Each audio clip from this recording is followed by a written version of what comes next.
In today's video, we take something that is destined for the trash and turn it into something more beautiful. If you want to see that, stick around.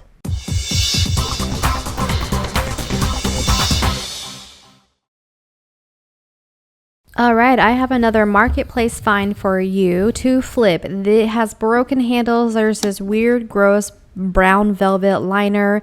There's some obvious major water damage on top and just tons of wear and tear all over the body, including large nicks out, and you can see that it is MDF exposed, not real wood.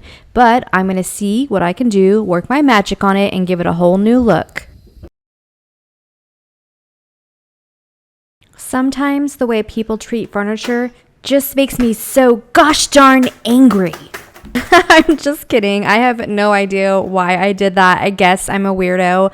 But if you are new to the channel and you are also a weirdo and you like to watch a weirdo flip furniture, you're in the right place. So go ahead and hit that sub button. Alright, I started this flip like I do most of them by removing the hardware, and the hardware was broken, so I went ahead and just tossed them in the trash can. To clean the piece, I used a 50-50 mixture of white vinegar and water.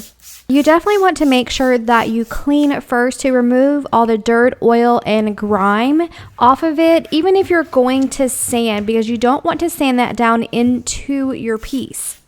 Definitely don't skip this part. It only takes a couple minutes, plus it's a good way to fully inspect your piece and see what all repairs you need to make. After a good wipe down, I like to make sure there is no cleaning residue left behind and give my piece a rinse with some warm, clean water. I trashed the broken handles on this piece. I went ahead and measured to order some new ones off Amazon. Next, I set all the pieces outside in the sun to thoroughly dry.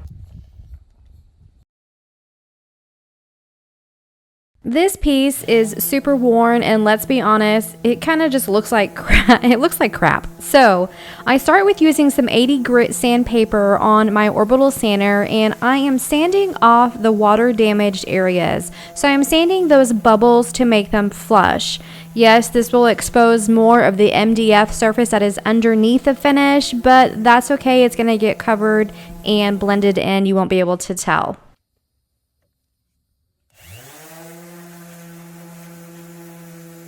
After the severely damaged areas and the water bubbles were sanded smooth, I came back with some 120 grit sandpaper and my mouse sander and scuff sanded the entire surface and went back over the areas that I hit with just that 80 grit sandpaper. When you have a piece that is this beat up, it typically takes more than one sanding to get the surface smooth enough to paint. After all the sanding, I wipe the dust residue away with a lint-free cloth and let the surface dry. There are a couple chunks missing out of the Bombay chest, so I am using some wood filler Bondo. It is a 2-part mix to create or craft those areas back onto the piece. This comes in 2 different parts. The red part is the hardener, so go very lightly using the red amount. Mix the 2 products together, and then you need to work quickly with Bondo. It also has a very strong smell, so make sure that you are in a ventilated area and that you are wearing a mask to protect your lungs. And I just use a putty knife here to kind of mold or shape the Bondo into the areas that are missing off the dresser. There were a few good-sized scratches that I filled as well with the Bondo, and I let that set overnight. I did go ahead and start working on the drawers by removing this very odd-colored velvet that lined the inside of the drawers. I say odd color because it was brown and the outside was red and black, so it just didn't seem like it matched to me, but that's okay. We're going to do something completely different.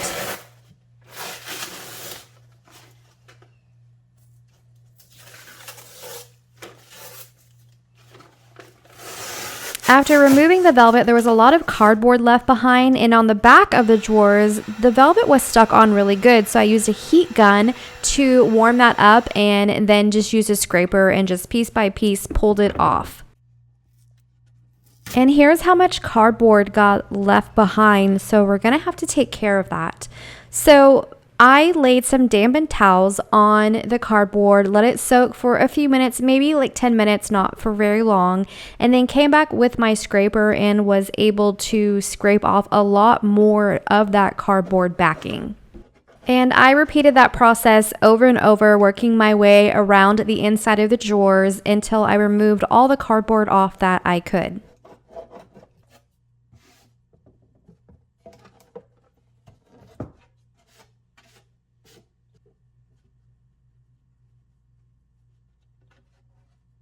I began to get frustrated with these drawers because there was still a lot of glue residue left behind, so I decided to sleep on it and start over new the next day. With some new drive and ambition, I started the next day with using 120 grit sandpaper and my mouse sander to sand the glue residue as smooth and flush as possible. I also sanded the Bondo areas into shape.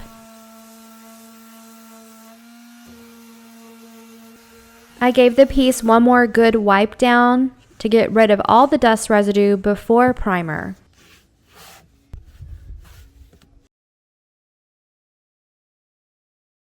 Alright, for primer, I am using Rust-Oleum's primer in gray. If you watched my channel before, this is a primer that I've gone back to over and over because it has really great coverage. That being said, I did have to do 3 coats of primer because this surface, even after sanding over the piece twice, was still in really rough shape. So I had to spray a coat of primer, let that dry for a few hours, come back with a 220 grit sanding sponge, sand the surface, do it again. And like I said, it took 3 coats of this primer before I felt like the surface was smooth enough to paint. So that process pretty much took all my time of one day, and I was working on other pieces in between each coat of primer, but I let all the 3 coats of primer dry overnight before I went to the next step. Alright, the next day I hit the surface one last time with that 220 grit sanding sponge and then wiped the dust away with a lint-free cloth, and then I went ahead and moved this piece inside because it is 105 degrees in Oklahoma, and even though I have a little bit of AC out in my workshop, it is just too freaking hot.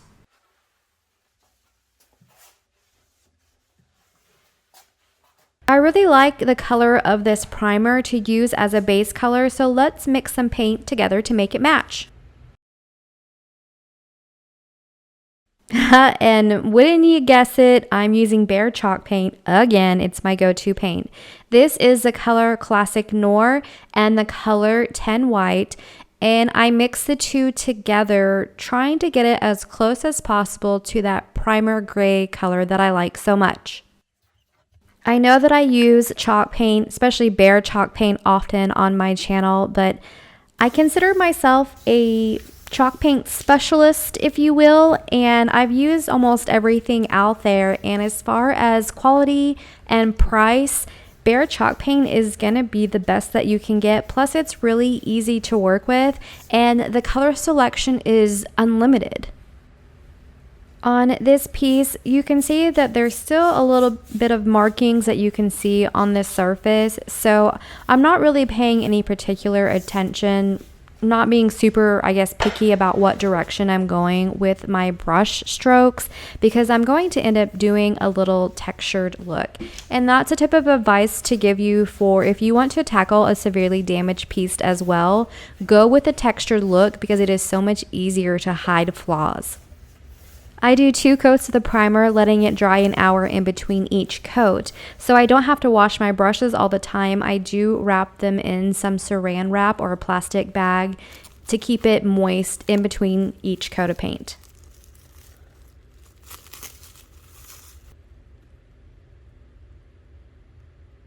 After the 2 base coats of paint are dry, I do go ahead and use a fine grade sanding sponge to go over the surface. This isn't really trying to get a smooth surface. I'm just doing this to get great adhesion in between coats of paint. And I wipe the dust away with a lint-free cloth. And then for the next part, I do go ahead and put the drawers back into place because I'm going to create a textured look and I kind of want to make it fluid throughout the piece.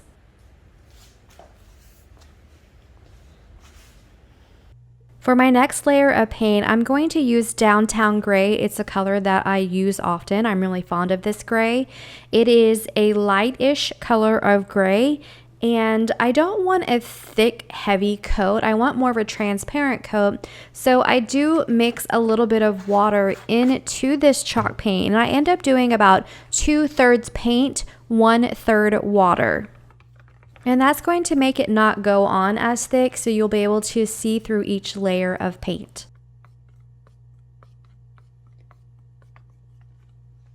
Okay, to add some texture to the surface to help hide the flaws even more and to create the look that I'm wanting to go with, I do go ahead and put on some gloves here, and I have an old but clean piece of t-shirt.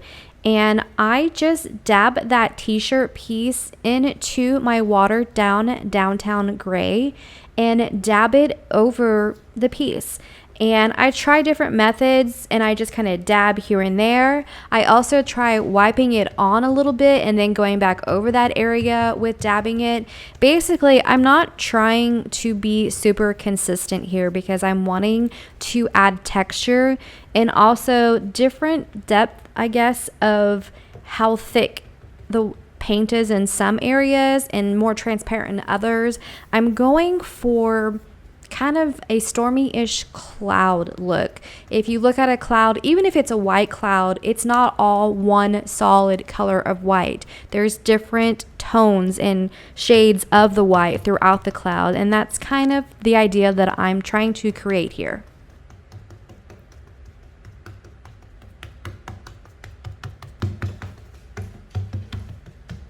I just want to take a moment and say thank you to those who have supported my channel.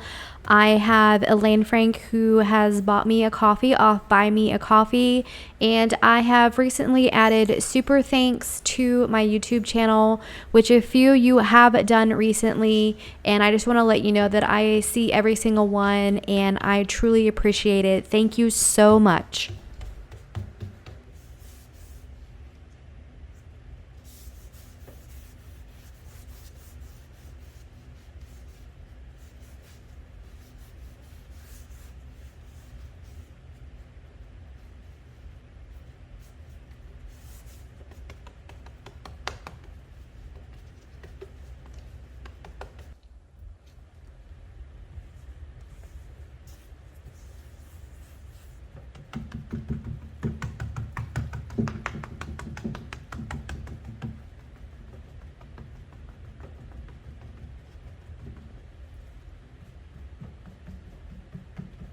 And this is what one coat ends up looking like. So I let that dry and I do come back and add a second coat, doing the exact same method, using that same piece of t-shirt and just dabbing it on to add more dimension and more layers to this piece. And then I let the paint thoroughly dry.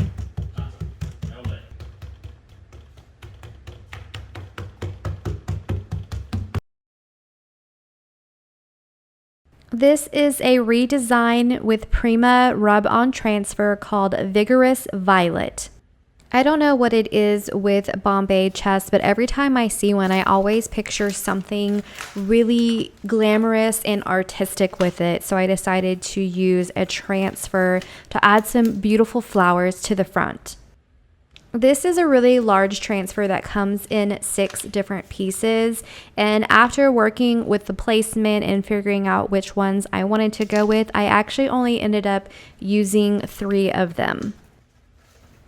Using a transfer can be a little intimidating, so if you are new to using transfers, tip of advice, don't start with a curvy Bombay chest. You definitely want to start on a flat surface just to kind of learn how they work and then maybe attempt a curvy surface like this. Even though in my experience I've done quite a few transfers, by now I just still had to kind of work with and make this one work on the surface. But I got it, so it's okay. So I am working my way from the middle out. So I take the middle piece, I check the placement, then you peel the backing off and then use your hand to press it into place. And then each transfer comes with a little stick and you use that to rub on the transfer, and then you're going to pull the plastic down to make sure that your transfer is adhering or sticking to the surface. If it doesn't, put the plastic back into place and use your stick to rub a little bit more and then pull it down, check it, and you work through this little section by little section. And especially with a transfer as large as this one is, I'm not gonna lie, this one took a while. So I'm doing this in the living room. I had the TV on so I could watch something while I worked away. Now for the two side pieces, I didn't really want them to wrap around the edge of the Bombay chest. So I just kind of figured out where I needed the pattern to stop and then it trimmed those off before I rubbed those on into place.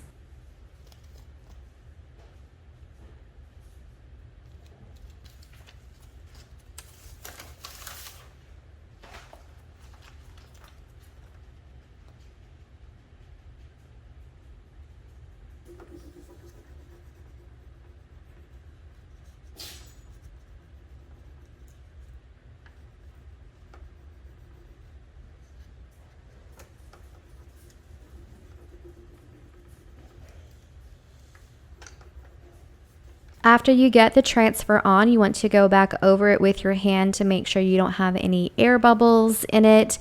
And then come back with a sharp razor blade or box knife, and you're going to cut over the seams so your drawers can still open and close. So I like to cut in the middle of it and then press them, so if someone were to look in between the crack, could see the pattern folding over the edges a little bit, and it looks more fluid when you're standing back from it.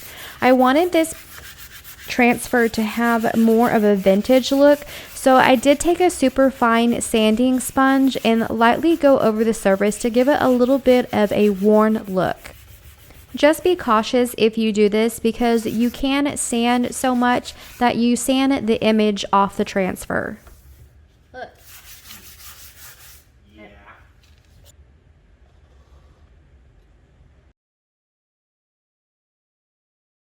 And next I use some metal leaf adhesive and some silver leafing to add a little glam to this piece. For the adhesive, just use a brush or sponge to apply it to the areas that you want and let it set for about 5 to 10 minutes until it becomes tacky. Then you can pull off the thin foil silver leaf pieces and put them into place. One silver leaf did basically the whole side because you can pull the bottom off and then replace it. And this was actually really fun. It kind of made me feel like I was doing arts and craft and not doing work on furniture.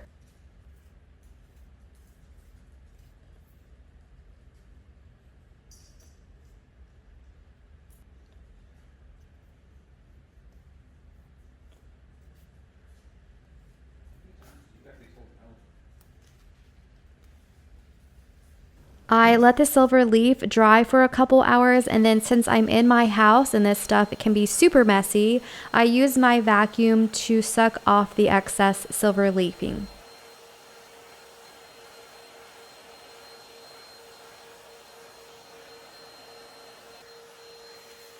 She is getting there, but not quite done yet.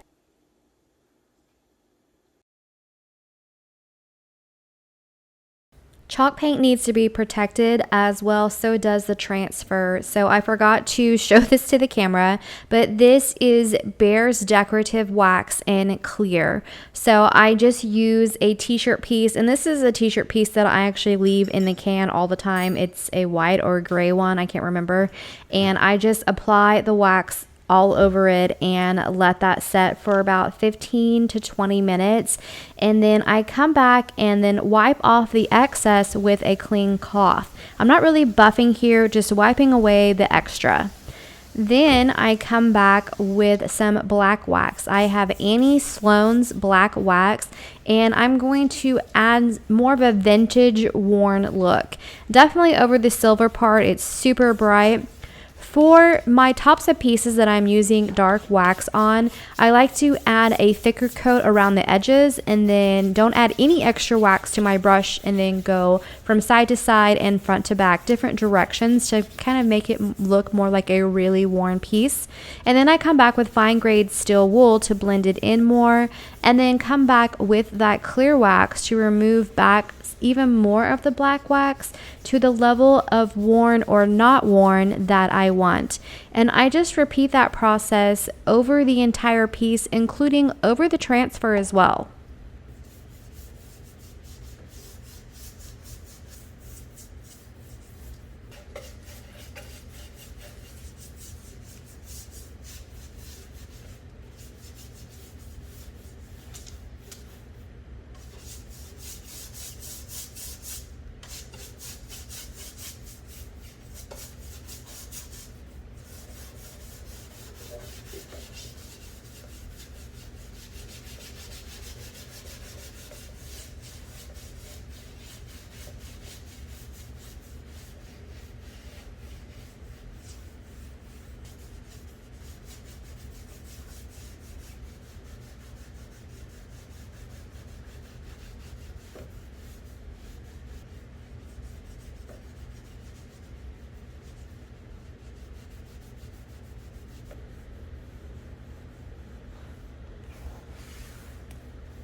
And you can just see how that dark wax gives us another dimension.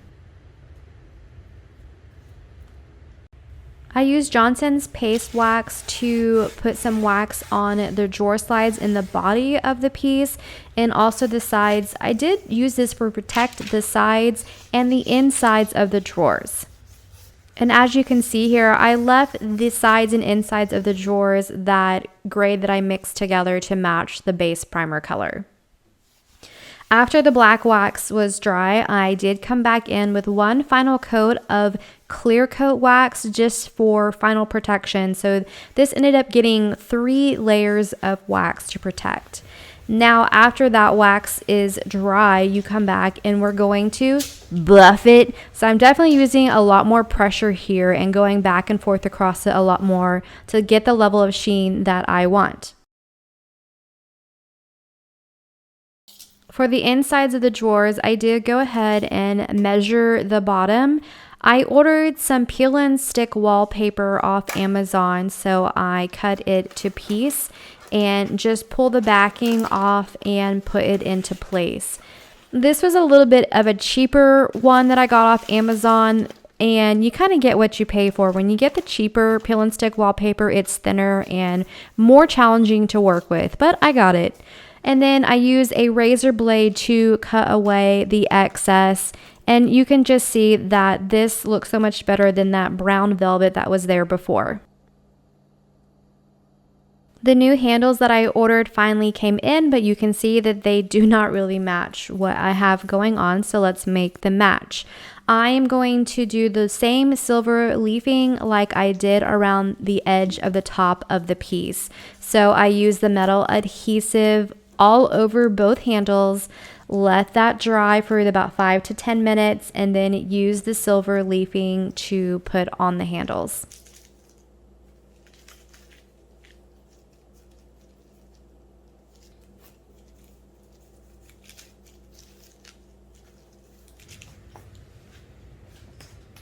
And because of the Oklahoma heat, I am still inside my house, so I used my vacuum to suck up the excess silver leafing again.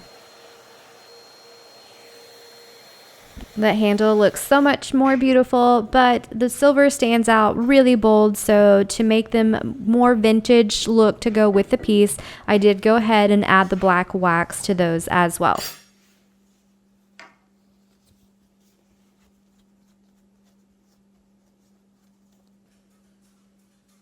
And then after the wax sets, this piece is done.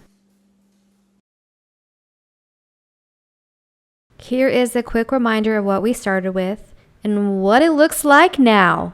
This piece was in such bad shape and was so much work, but it was definitely going to end up in the trash if I did not get my hands on it. I love the gray, I love the purple, I love the vintage. Is this piece perfect? Absolutely not, but it looks absolutely beautiful. I hope you all enjoyed it. That's all I have today. Until next time.